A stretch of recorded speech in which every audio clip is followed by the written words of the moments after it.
On estimait la force de ces groupes au début du conflit, si on remonte à l'an passé, avant la conquête, si vous voulez, du Nord Mali, à 3000 hommes.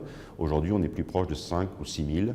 On sait par ailleurs qu'ils ont bénéficié de renforts extérieurs. On sait par exemple, s'agissant d'AQMI, que certains ont combattu sur d'autres théâtres d'opération dans le passé, en Afghanistan, en Bosnie, en Tchétchénie, donc ont l'expérience du combat.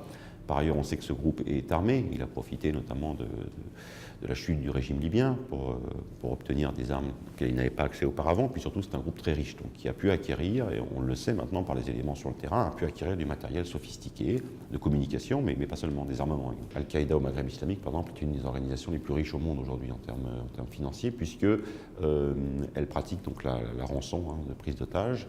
Et c'est cette manne qui lui permet aujourd'hui d'avoir une trésor de guerre qu'on estime entre 50 et 60 millions d'euros.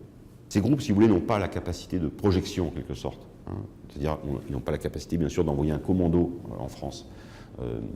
Dans le passé, en revanche, on a identifié à peu près une trentaine de réseaux de soutien logistique ou matériel ou financier au profit de groupes tels que Al-Qaïda au Maghreb islamique en France, qui ont été donc ces groupes démantelés, enfin ces cellules ou ces réseaux. On a également démantelé des réseaux de recrutement en France.